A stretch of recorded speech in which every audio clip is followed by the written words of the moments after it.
I don't care where you go."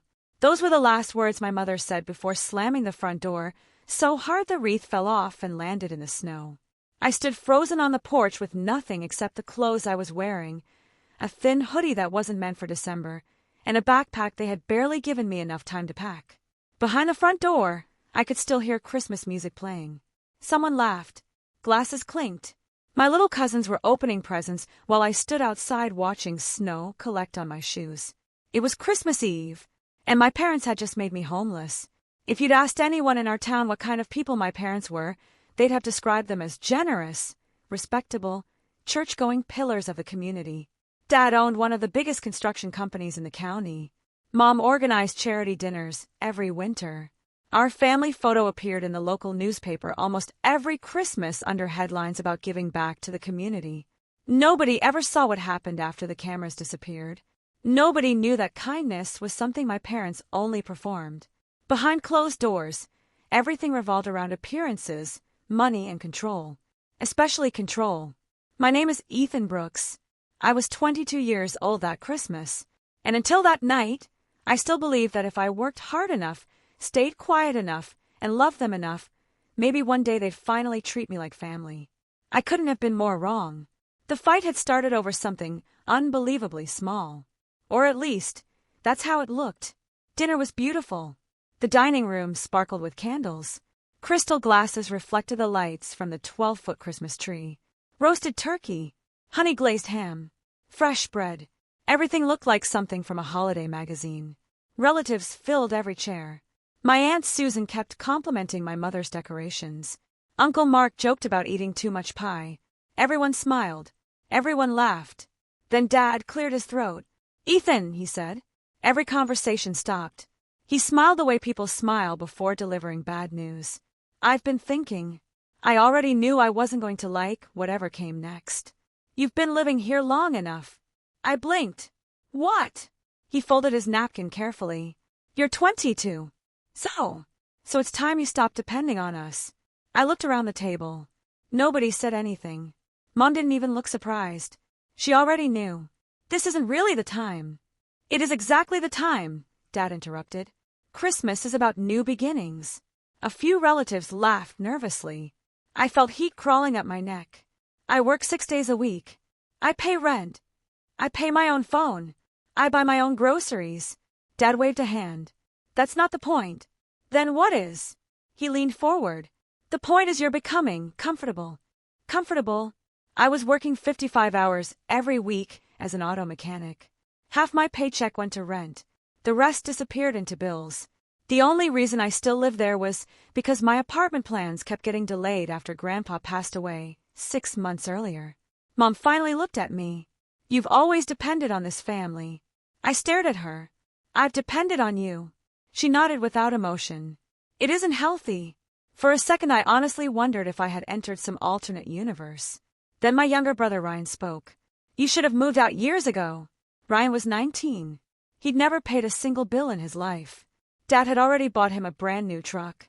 He had a college fund worth more money than I'd probably earn in 5 years. Nobody ever asked him to leave. Only me. I laughed. Not because it was funny. Because it was so unbelievably unfair. Dad didn't like that. "What's funny?" "You." The room went silent again. "You've paid Ryan's way through everything. You've handed him cars. You pay for his vacations. But somehow I'm the problem?" Ryan rolled his eyes. "Here we go." Dad's face hardened. "Don't compare yourself to your brother." "Why not?" "Because he appreciates what we've done." That sentence hit harder than anything else. I appreciated everything. I'd spent years trying to earn their approval. Fixing things around the house. Working weekends. Skipping college because Dad promised I'd eventually manage part of his business. A promise that disappeared the moment Ryan graduated high school. Everything shifted to him. Everything. I wasn't the son anymore. I was cheap labor. Mom stood. "I think you've embarrassed us enough." "No," I said quietly. "You've embarrassed yourselves." The room froze. Dad stood so quickly his chair crashed backward. "You ungrateful little. I've spent years trying to make you proud. I've worked myself into exhaustion. I buried Grandpa. I helped organize the funeral while Ryan couldn't even bother showing up until the reception." Ryan stood too. Leave me out of this. I wish I could. Dad pointed toward the front door. Get out. I thought he'd cool down. I honestly did. Instead, he walked upstairs. A minute later, he came back carrying my backpack. He threw it onto the floor beside me. The zipper burst open. Clothes spilled across the hardwood. Gasps filled the dining room. Mom didn't stop him. She picked up my winter coat. For one hopeful second, I thought she was going to hand it to me. Instead, she folded it, walked into the hallway closet, and locked it inside. You won't be needing this. I stared at her. It's below freezing. You'll figure something out. I couldn't believe what I was hearing. Dad opened the front door. Cold air rushed inside. Merry Christmas! Then he shoved me outside. The door slammed. The lock clicked. And just like that, I wasn't part of the family anymore. Snow had already covered the driveway. The neighborhood glowed with Christmas lights. Children were building snowmen across the street.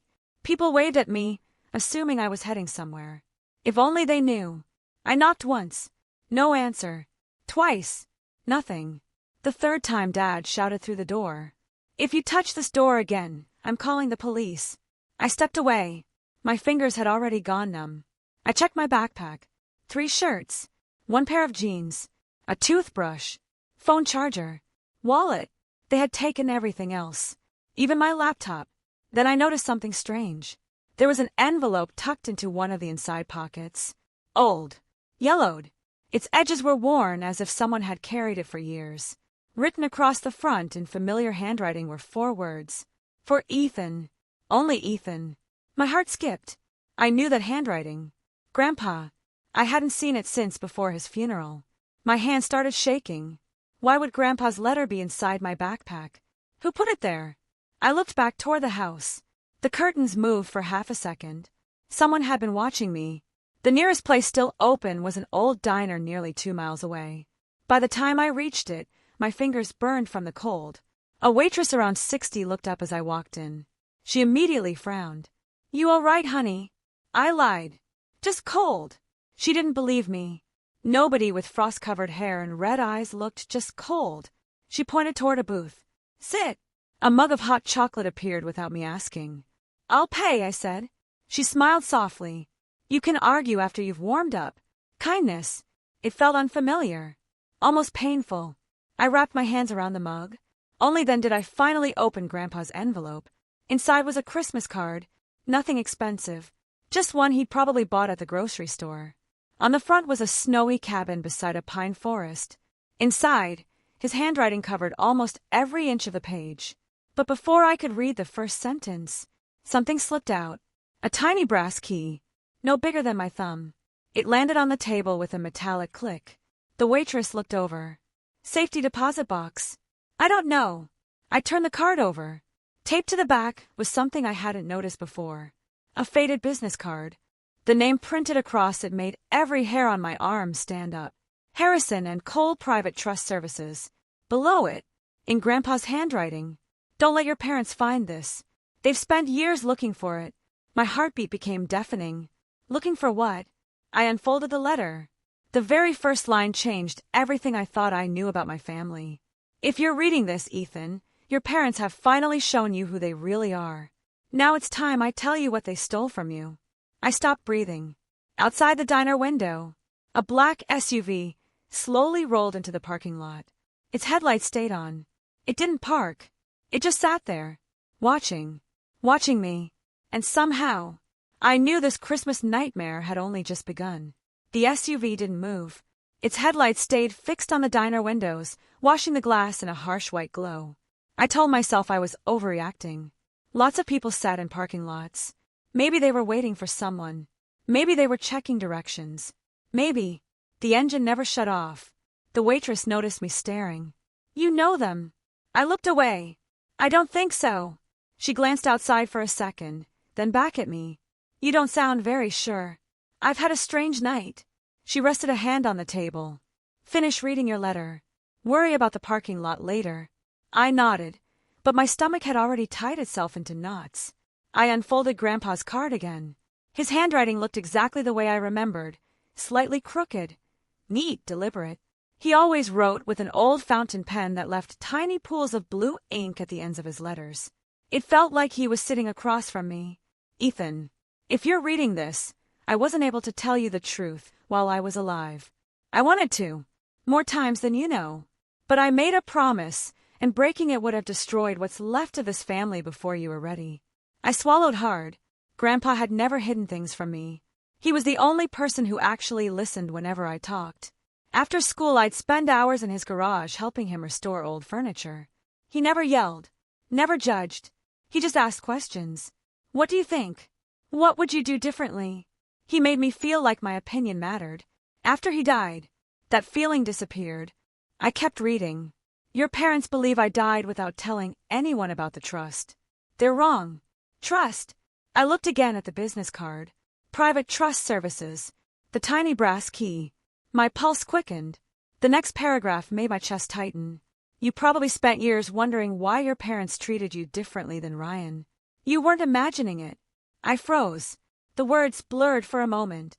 Every birthday that felt smaller. Every holiday where Ryan got more. Every excuse. Every comparison. Every impossible standard. I hadn't imagined any of it. Grandpa knew. He had always known. Everything okay? The waitress returned with a slice of warm apple pie. I didn't order this. You needed it.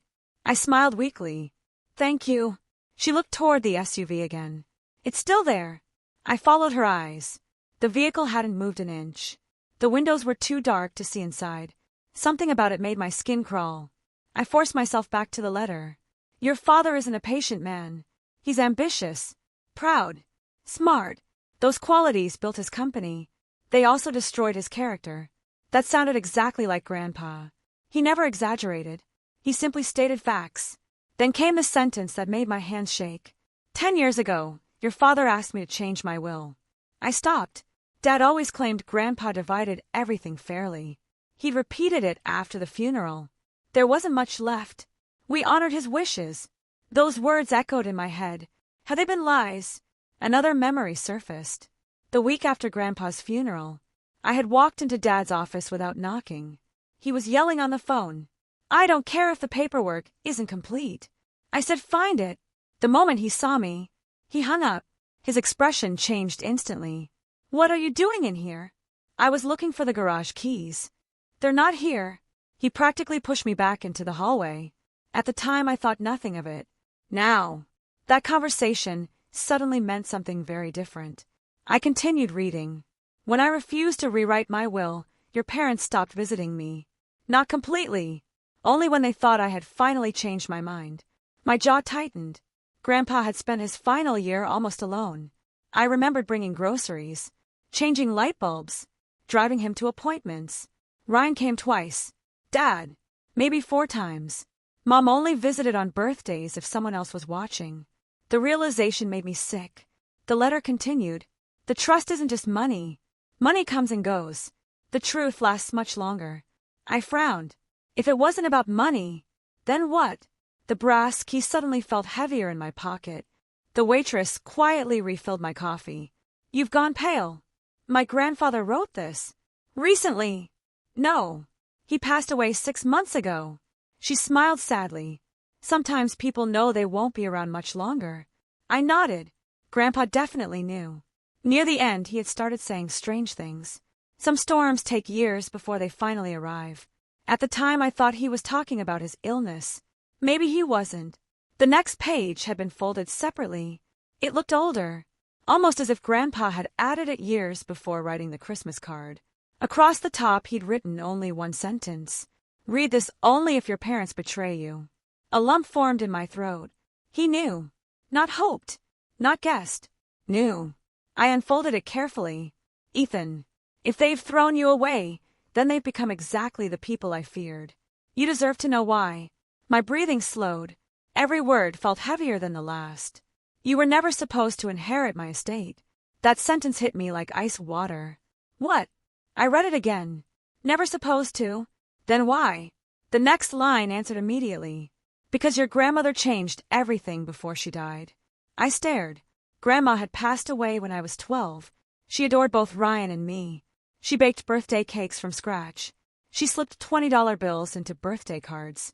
She hugged everyone. Why would she change anything? Then I reached the sentence that changed everything. She saw something none of us wanted to admit. She knew your parents only loved people they could control. I couldn't breathe. Grandma knew too. How many people had known? How many had watched it happen while I kept blaming myself? The diner suddenly felt too quiet. Christmas music played softly through old ceiling speakers. Outside, snow continued falling. Inside, my entire childhood was unraveling. I kept reading. She believed giving your parents unrestricted control over our family's assets would eventually ruin them and everyone around them. She was right. I leaned back in disbelief.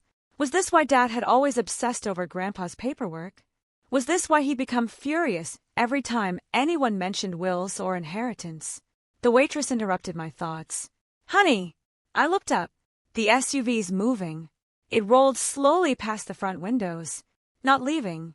Circling. The driver turned once around the building before stopping again near the exit. Whoever was inside wasn't eating. They weren't waiting. They were watching. Watching me. I slipped Grandpa's letter back into the envelope. Instinct. I didn't know why. Something told me not to leave it sitting on the table. Good thing I listened. Because a second later, the diner door opened. The bell above it jingled softly. A man in a gray coat stepped inside. Late 40s. Expensive shoes. Perfect haircut.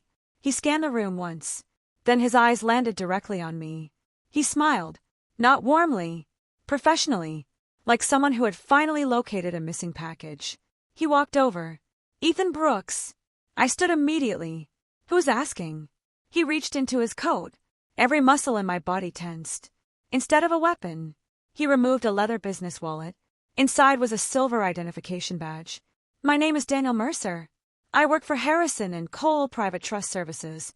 The same name printed on Grandpa's card. My heartbeat exploded. "I've been trying to find you." I didn't answer. He noticed the envelope in my hand. "So," he said quietly, "he finally made sure you received it. You knew my grandfather? For nearly 30 years. What is all this?" Daniel looked toward the parking lot. His calm expression disappeared. Just for a second. Then he leaned closer and lowered his voice. "We don't have much time." "Why?"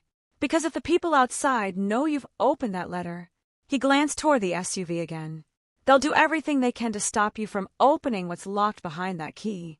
I instinctively touched the brass key in my pocket. Daniel's eyes followed the movement. "You have it." "Yes." He nodded once. "Good." Then he said the last thing I expected to hear. "Your grandfather didn't leave you an inheritance." I frowned. "What?" "He left you evidence." Before I could ask another question, the diner lights suddenly went dark. The entire building fell into silence. Outside, the SUV's doors flew open. 3 figures stepped into the snow, and all of them were running toward the entrance. The lights didn't just flicker. They died. The Christmas music cut off in the middle of a song. The neon open sign disappeared, leaving only the faint glow of the emergency exit light at the back of the diner. For one heartbeat, nobody moved. Then someone screamed. Plates crashed onto the floor. The waitress instinctively reached for the counter. "What in the world?" Daniel grabbed my arm. "Don't look at them." "What?" "They want you scared." I looked anyway. The 3 people from the SUV were halfway across the parking lot, their boots throwing snow behind them as they ran toward the entrance. None of them looked like police. None looked like robbers either. They moved with purpose, like they already knew exactly what they were after. "The back door," Daniel whispered. "Now." The waitress pointed toward the kitchen. "Go." "But what about?" "I'll handle the front. You don't even know who they are." She gave me a tired smile. "I don't have to. They're chasing a frightened young man on Christmas Eve. That's enough for me." Before I could thank her, she walked toward the entrance, unlocked a cabinet beneath the register, and quietly pulled out an old wooden baseball bat. She held it like she'd done it before. Daniel pushed me through the swinging kitchen doors. The smell of fresh bread and grilled onions filled the room. Cooks stood frozen, confused by the power outage. One of them shouted, "Break or trip." "No," Daniel answered. "Call the police." The cook reached for his phone. Good. At least someone would. We hurried through a narrow hallway toward the back exit. "Who are those people?" I asked. "I don't know. You just said." "I know who hired them." I stopped walking. My parents. Daniel looked straight into my eyes. I'd be shocked if they weren't. The words hit harder than the freezing air waiting outside. My parents hired people to chase me? I told you. They're terrified. Of what? The truth. We pushed through the rear exit. Snow slapped against my face immediately. The alley behind the diner was dark except for one weak security light. Daniel hurried toward a black sedan parked behind a dumpster. Get in. I hesitated. I don't even know you. He nodded. Fair. Then he reached into his coat again. This time he handed me a photograph. It showed Grandpa sitting beside a fishing lake. Standing next to him was Daniel. The photo looked at least 15 years old. On the back, Grandpa had written, "Best fishing partner I ever had. Daniel still can't catch trout. Despite everything." I almost laughed. That was Grandpa. Even labeling old photographs with little jokes. Daniel smiled. He never let me forget that trip. I finally got into the car. As soon as the doors locked, the front entrance of a diner burst open. The three men rushed inside. Seconds later, another one appeared behind the building. He looked around. His flashlight swept across the alley. We both ducked instinctively. He'll see us. No. Daniel started the engine without turning on the headlights. The sedan rolled silently backward before easing onto the snow-covered road. Only after we'd turned the corner did he switch on the lights. I looked back. The SUV was already pulling out after us. They found us. I expected they would. You expected this. Daniel sighed. I expected your parents to panic once they realized you had Grandpa's letter. For several minutes, neither of us spoke. The heater slowly thawed my frozen hands. I stared at the brass key. So, what exactly does this unlock? Daniel glanced at it. A safety deposit box. I guessed that. No. He shook his head. You guessed wrong. What? It opens a private archive vault. What's the difference? A safety deposit box usually contains valuables. This vault contains records. Records of what? He was quiet long enough that I thought he wouldn't answer. Finally, everything. My phone vibrated. Dad. Calling. I ignored it. 1 second later. Mom. Ignored. Ryan. Ignored. Then messages started pouring in. Where are you? Come home right now. This has gone far enough. I laughed bitterly. Now they wanted me home. After throwing me into the snow, Daniel noticed. They've realized something. What? They searched your room. I frowned. My room. They're looking for the envelope. My stomach dropped. Of course. When Dad dumped my backpack onto the floor, the envelope must have stayed hidden inside the inner pocket. He hadn't seen it. Now they knew. My phone rang again. This time, unknown number. Daniel looked at the screen. Answer it. What? Put it on speaker. I hesitated before pressing accept. A calm male voice spoke immediately. Ethan, I know you're listening. Who is this? Someone trying to help you. Daniel rolled his eyes. Apparently, he recognized the tactic. The man continued. Your grandfather wasn't well near the end. He became confused. Whatever he gave you doesn't mean what you think. I stayed silent. Your parents are worried. They want to explain everything. Daniel mouthed one word. Lie. The caller continued. Meet us. We'll clear everything up. I finally spoke. If this is about clearing things up, why were 4 men chasing me through a diner? Silence. Then, the line disconnected. Daniel smiled. Good answer. We drove another 20 minutes before entering a quiet part of town. An old brick building stood between a bookstore and a law office. No signs. No advertisements. Only one small bronze plaque beside the entrance. Harrison and Cole Private Trust Services. It looked almost too ordinary. This is it. Daniel nodded. Most people walk past without noticing. And the people chasing us? They don't know this location. You sure? As sure as anyone can be tonight. Inside, the lobby looked more like an old library than a business. Dark wood, leather chairs, shelves filled with thick ledgers. A grandfather clock ticked steadily near the fireplace. An elderly woman wearing glasses looked up from her desk. Her expression softened the moment she saw me.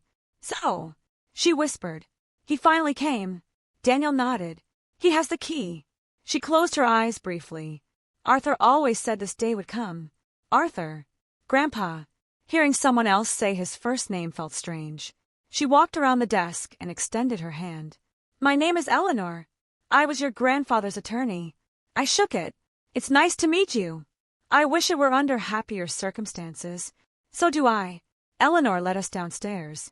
The basement wasn't a basement at all. It resembled a secure archive. Rows of steel doors stretched down a climate-controlled hallway.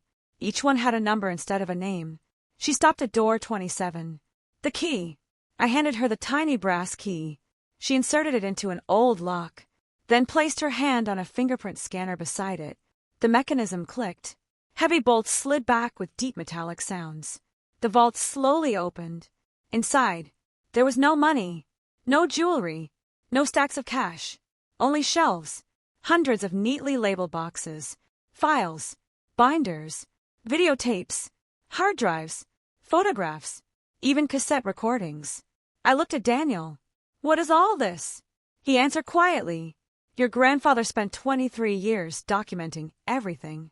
I frowned. Everything what? Eleanor picked up the first archive box. Across the front, Grandpa had written in thick black marker, Brooks Family Records.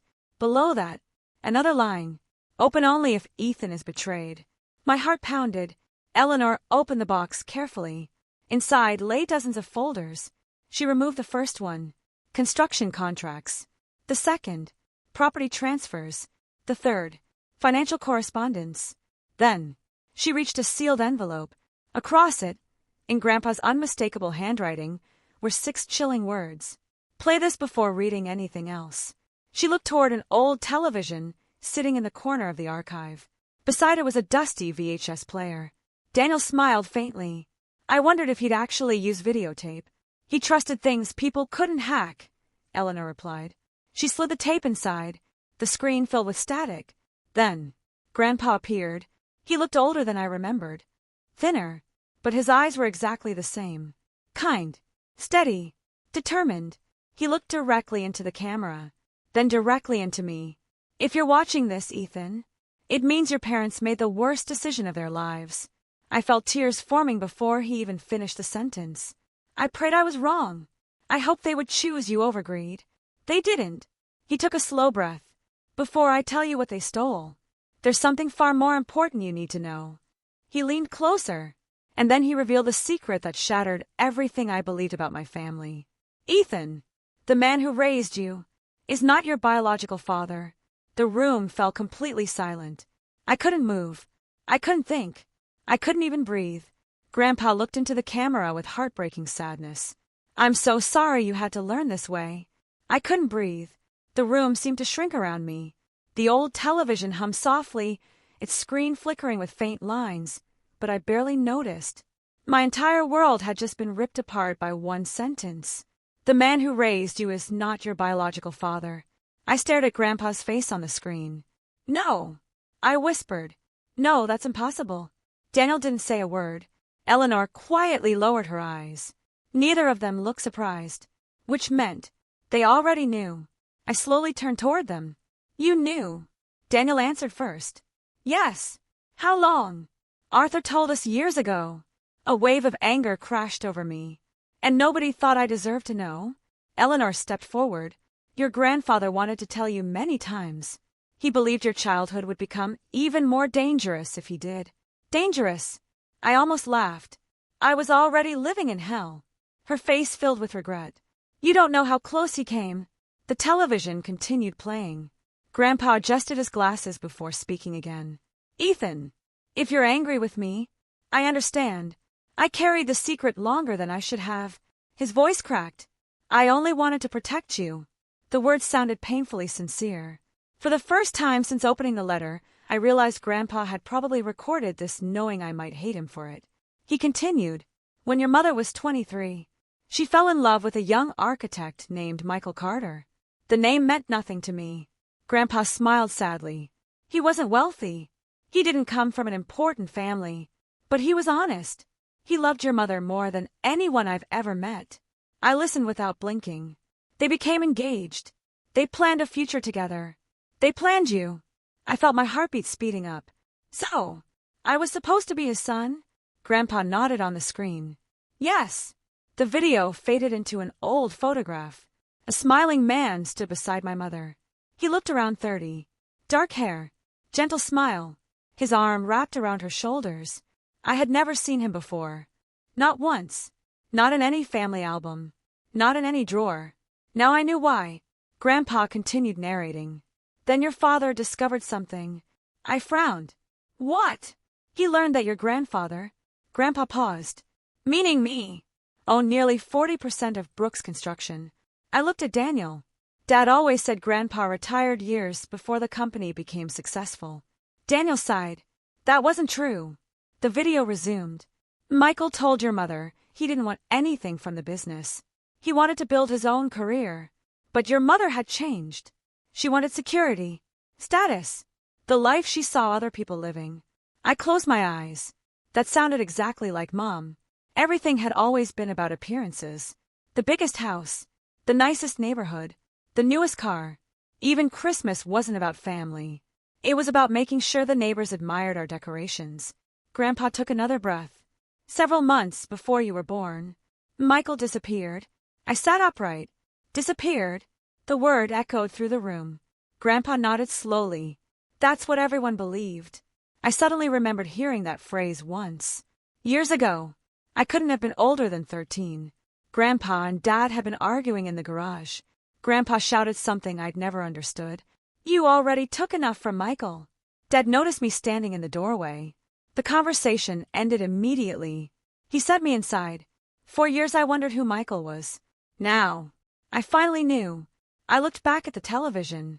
What happened to him? Grandpa's expression darkened. Officially, he vanished. Unofficially, I spent 15 years trying to find him. Every hair on my arm stood up. 15 years? Daniel quietly opened another archive box. Inside were newspaper clippings, missing person reports, old photographs, private investigator invoices, maps, letters. It wasn't one investigation. It was decades of work. Grandpa never stopped looking. The television continued. 3 months after Michael disappeared, your mother married Richard Brooks. Richard, Dad. 6 weeks later, you were born. I did the math in my head. Nothing fit. Nothing.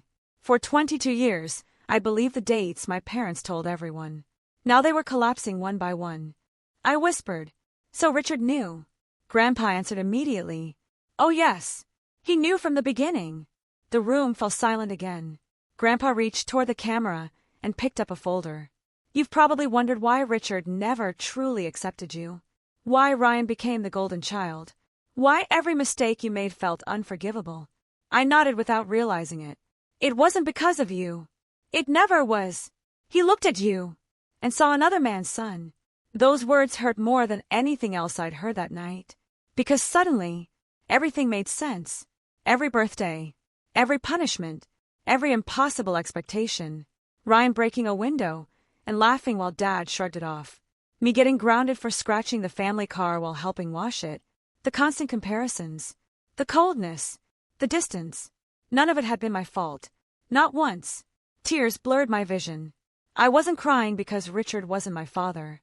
I was crying because I'd spent 22 years trying to earn love from a man who had already decided I didn't deserve it. Grandpa continued. But Richard stayed. Why? Because marrying your mother gave him access to the company. I looked toward Daniel. So he married for money? Daniel nodded. The company eventually became almost entirely his. How? I asked. Grandpa answered before Daniel could. Because I trusted him. His voice filled with regret. I believed he loved my daughter. I signed documents I shouldn't have. I ignored warning signs. I thought family would always choose family. He closed his eyes. I was wrong. The tape suddenly paused. Static filled the screen. Eleanor frowned. That's odd. She tapped the side of the television. The picture returned. Grandpa smiled weakly. If the tape pauses here, it's because I had trouble recording this next part. I wasn't sure anyone would believe it. I leaned forward. Every instinct told me something enormous was coming. Grandpa opened another folder. Inside was a single photograph. He held it close to the camera. My blood ran cold. The photo showed Richard, my mother, and Michael. All three standing together, smiling, like friends. I stared in disbelief. What? Grandpa nodded sadly. Yes. They already knew each other. They weren't strangers. They had been business partners. Daniel quietly whispered. This changes everything. Grandpa looked directly into the camera again. Richard didn't steal your mother's heart. He stole Michael's life. I couldn't process what I'd just heard. What does that mean? Grandpa answered. I don't have proof that Richard harmed Michael. But I do have proof that Richard forged documents, emptied joint accounts, and transferred every architectural contract Michael owned. Less than 2 weeks after he disappeared, the room became completely still. That wasn't coincidence. It couldn't be. Daniel opened another folder. Inside were copies of contracts, bank records, transfer agreements, signatures. Some looked wrong, very wrong. Even I could see they didn't match. Daniel placed 2 documents side by side. Look here. The signatures were almost identical. 2 identical. Copied.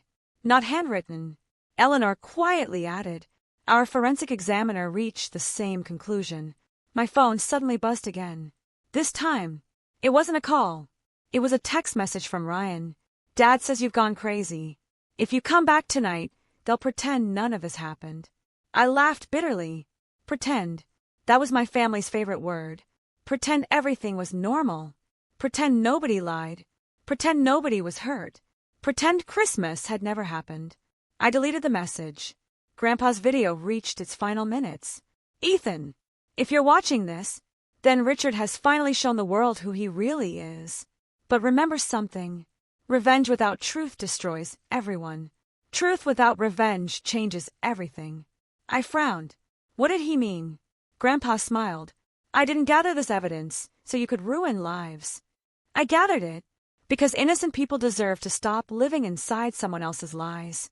Those words stayed with me, even after the screen faded to black. The room remained silent for nearly a full minute. Finally, Daniel spoke. We're only through box 1. I looked around the archive. There weren't just a few boxes. There were shelves, hundreds of files, years of evidence, years of secrets, years of waiting. I whispered, how much did Grandpa know? Daniel looked directly at me. Enough to bring down your parents. He paused, and several people far more powerful than them. Before I could ask what he meant, a deafening alarm echoed through the building. Red emergency lights began flashing across the archive walls. Eleanor's face turned white. No! Daniel spun toward the security monitor. The front entrance camera showed 5 black SUVs pulling into the parking lot. Men in dark coats poured out. Not 3 this time. Not 4. At least a dozen. One of them calmly held up a search warrant. Another carried a heavy steel battering ram. Daniel looked at me, his voice lower than I'd ever heard it. They found the archive. Then the first crash shook the entire building. Someone was breaking through the front door. The first impact shook the entire building. Dust drifted from the ceiling. Somewhere upstairs, glass shattered. Then came another crash. And another. Eleanor's face lost all color. They're inside. Daniel was already moving. He crossed the archive room in 3 long strides and unlocked a metal cabinet built into the wall. Inside weren't weapons. They were far more valuable.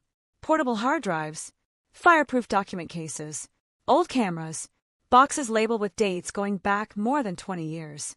He grabbed 3 of the cases. Ethan, take these. I stared at him. What are they?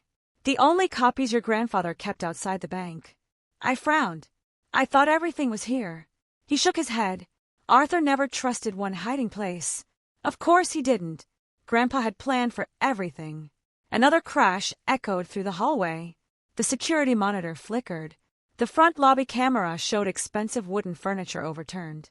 A group of men in dark jackets pushed past the reception desk. One of them held a folded document high in the air. The search warrant. But something immediately felt wrong. The officer standing beside him looked uncomfortable. Like he hadn't expected this many people to be involved. Daniel zoomed in. There. He pointed to the bottom of the warrant. It's fake. How can you tell? Wrong court seal. Eleanor leaned closer. And the judge retired 4 years ago. Someone had forged a warrant, just like the signatures Grandpa had shown me. My stomach tightened. My parents did this.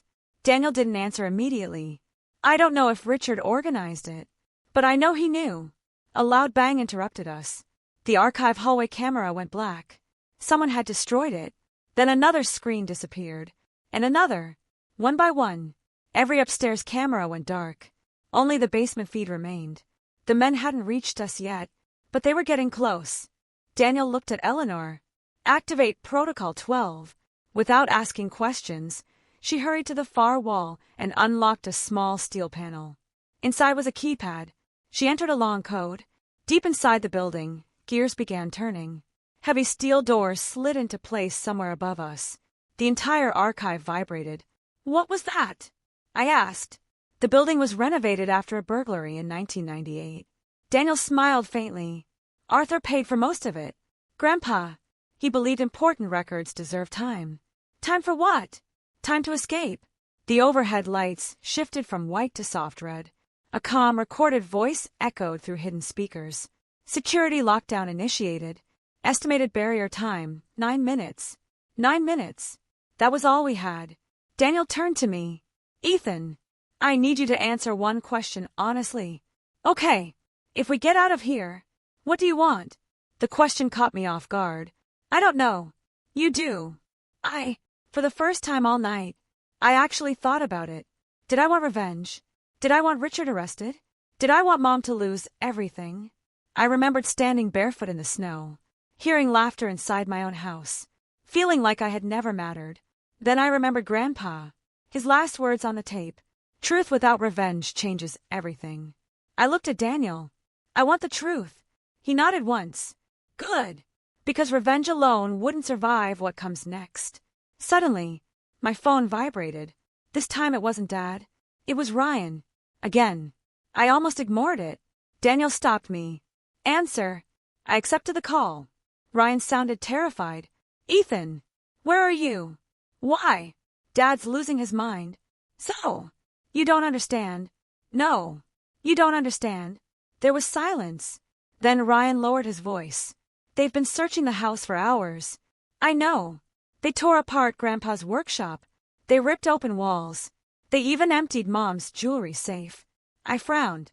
What? They can't find whatever they're looking for. He sounded genuinely frightened. Dad keeps saying. Ryan stopped talking. Saying what? He keeps saying. If the boy finds the archive, we're finished. My grip tightened around the phone. Archive. Richard knew exactly what Grandpa had left me. I spoke calmly. Ryan, did you know? Know what? That Richard isn't my father. The silence lasted so long I checked whether the call had disconnected. Finally, Ryan whispered. What? You didn't know? No. His voice cracked. What are you talking about? For the first time that night, I believed someone in my family. Ryan wasn't acting. He sounded completely blindsided. Then another voice shouted in the background. Richard, who are you talking to? Ryan panicked. I have to go. The line disconnected. I stood frozen. Maybe Ryan had been manipulated too. Maybe he wasn't the villain I believed. Maybe he was just the favorite child, living inside the same web of lies. The building shook again, this time louder. A heavy metallic boom echoed through the ventilation system. Daniel checked the monitor. There at the security door, a man carrying the battering ram stepped forward. Another aimed a portable cutting torch at the lock. They came prepared. Eleanor hurried back, carrying a small wooden box. She handed it to me. Arthur wanted you to have this. Inside lay Grandpa's old pocket watch, the one he'd carried every day. I smiled through tears. Then I noticed something unusual. The watch felt too heavy. Daniel noticed too. Open the back. I pressed the tiny latch. Instead of gears, there was a folded microfilm cartridge. What is this? Eleanor smiled. The one thing Richard never knew existed. Before anyone could explain, the television in the archive suddenly switched on by itself. Static. Then, a live security feed. Richard, my mother, standing in the lobby upstairs. My heart stopped. They're here. Richard looked older than he had just that morning. His hair was messy. His expensive coat hung open. His face was red with anger. He wasn't pretending anymore. The charming businessman was gone. Only desperation remained. He slammed his fist against the locked steel door. "Arthur!" he shouted instinctively, as if Grandpa were still alive. Then he corrected himself. "Ethan! I know you're down there." I stared at the screen. Mom stepped beside him. She looked exhausted. Mascara streaked down her cheeks. For the first time in years, she didn't look perfectly composed. She looked afraid. Richard shouted again. "You don't understand what you found." Daniel muttered quietly. "Oh, he understands perfectly." Richard continued yelling. "Listen to me. Your grandfather lied to you. Ethan, I raised you." The words made something inside me snap. Raised me? He had spent my entire life reminding me I wasn't good enough. Now he wanted credit. I stepped closer to the camera. Daniel tried to stop me. I shook my head. I pressed the intercom button. Richard froze the moment he heard my voice. "I'm here." His shoulders relaxed. Good. Son, don't." I interrupted.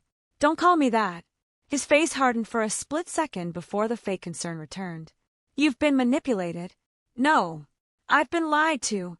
"Ethan, come upstairs. We'll explain everything." I almost laughed. "You had 22 years. You chose Christmas. You chose the front porch. You chose to lock my coat in the closet." Mom suddenly burst into tears. "It wasn't supposed to happen like that." I stared at her. "What part? The humiliation? The homelessness? Or getting caught?" She couldn't answer. Richard leaned toward the camera. "What do you want?" There it was. Not, "Are you okay?" Not, "I'm sorry." Only, "What do you want?" I finally understood him. Everything was always a negotiation. Everything had a price. I answered quietly. "I want Michael Carter." The color drained from his face. Completely. He stumbled backward. Mom looked at him in horror. "You told him," she whispered. Richard didn't answer. He just kept staring into the camera. That single reaction told me more than any confession ever could. He knew exactly who Michael Carter was, and he had spent 22 years hoping I never would. At that exact moment, Daniel slowly placed another file on the table in front of me. Across the top, Grandpa had written one chilling label. "Michael Carter, confidential." Daniel met my eyes. "I think you're finally ready to learn what really happened the night he disappeared." No one spoke. Not Richard. Not my mother. Not Daniel. Not even Eleanor. The silence after I said, "I want Michael Carter," felt heavier than every secret that had come before it. Richard's face had gone completely pale.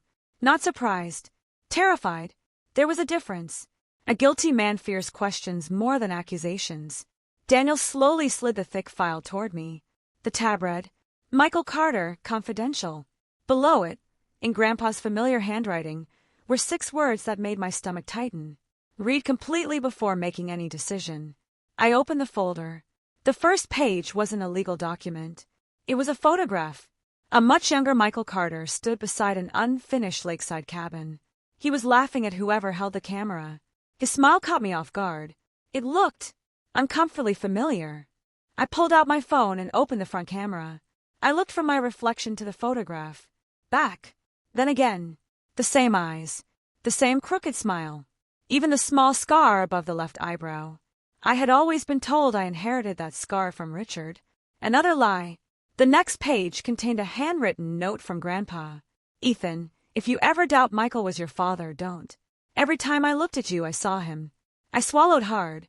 For years I had wondered why Grandpa always smiled when we worked together in the garage. Sometimes he'd simply stop what he was doing and look at me. Not in a strange way. More like he was remembering someone. Now I understood. Every time he looked at me, he saw his daughter's first love. Daniel quietly spoke. "Turn the page." The next section contained copies of police reports. Missing person report. Michael Carter. Age 29. Occupation, architect. Status, missing. Date filed, December 27th. I frowned. Something didn't fit. He disappeared on Christmas? Daniel nodded. 2 days after Christmas. 23 years ago. Exactly 1 year before the Christmas night Richard threw me out. The timing made my skin crawl.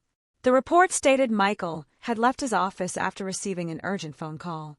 He never returned home. His truck was found abandoned near Miller Lake the next morning. No signs of violence. No witnesses. No body. Case suspended after 18 months. Official conclusion. Presumed voluntary disappearance. I laughed bitterly. Voluntary. Daniel gave me another folder. Now compare it. Inside was a phone bill. One number had been circled in red. The final incoming call Michael ever received. I looked closer. The number belonged to Brooks Construction, Richard's office. I stared at the page. He called Michael? No. Daniel corrected me. Someone using Richard's office line did. I looked at Richard's frozen face on the security monitor upstairs. He wasn't shouting anymore. He wasn't demanding anything. He just stood there, watching, waiting, listening, almost as though he already knew exactly what was inside the file. Grandpa had added another note. Richard always claimed he never spoke to Michael after the engagement ended. Phone records proved otherwise. My mother suddenly stepped in front of the lobby camera. Ethan! Her voice echoed through the archive speakers. Please, listen to me. Daniel reached for the mute button. I stopped him. No. I want to hear this. She looked exhausted. Years of carefully maintained perfection had disappeared in a single night. I never wanted this. I almost smiled. Not because it was funny, because it was familiar. Whenever something went wrong, nothing was ever her fault. I was young. I made mistakes. Richard closed his eyes, clearly wishing she would stop talking. She continued anyway. I thought Michael had left. I believed Richard. Every person in the archive looked toward the monitor. Even Daniel seemed surprised.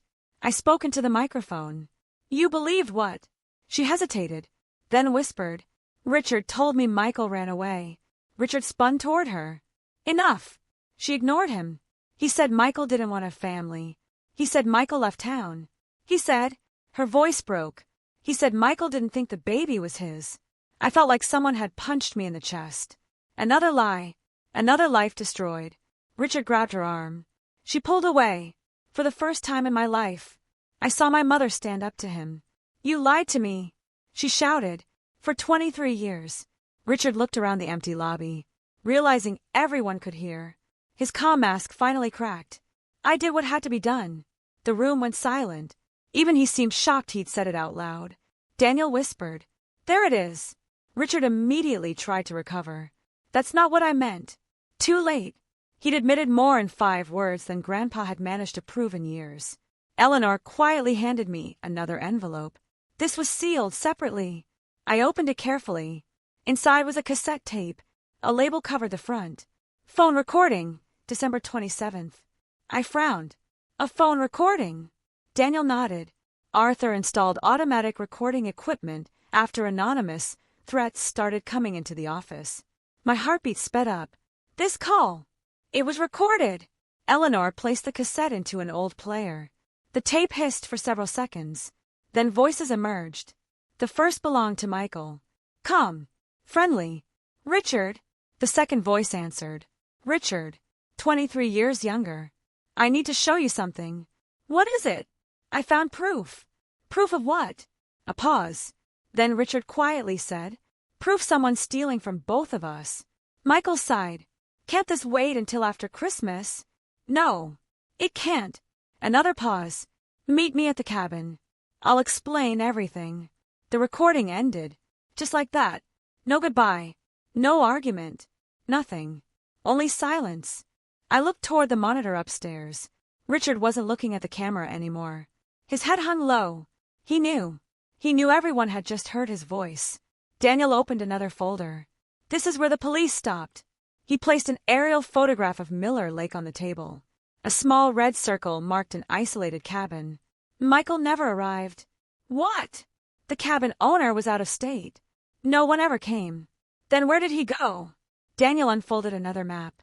The truck wasn't abandoned where police originally searched. He pointed to 2 locations. The original investigation report was altered. Altered by who? He looked directly toward Richard on the monitor. That's still the question. My phone vibrated. A message. Unknown sender. Only 1 sentence. Ask Richard about Bridge 14. No name. No explanation. Just that. I showed Daniel. His eyebrows rose. I've never heard of Bridge 14. Neither had I. I pressed the intercom again. Richard. He slowly looked up. What happened at Bridge 14? His reaction was immediate. He stumbled backward, so fast he nearly fell. Mom looked confused. What bridge? Richard didn't answer. He simply stared at the camera, like he'd seen a ghost. Daniel quietly whispered, "Whoever sent that message knows something we don't." At that exact moment, another alarm sounded, not the security alarm. A phone. Eleanor answered immediately. No one else could hear the caller. Her expression changed within seconds. First confusion, then disbelief, then tears. She lowered the receiver slowly. Daniel looked at her. "What happened?" She turned toward me. Her voice barely rose above a whisper. "The state police just reopened Michael Carter's missing person investigation." I frowned. "Why?" She swallowed. "Because an anonymous caller told them exactly where to dig." The room fell silent. Then she spoke the sentence that changed everything. "They found human remains, less than an hour ago." I couldn't move, couldn't think, couldn't even blink. Daniel slowly closed the Michael Carter file. "If those remains belong to your father," he looked toward Richard, "this story is no longer about inheritance." He paused. "It's a homicide investigation." Outside, police sirens echoed through the snowy streets. This time, they weren't coming for me.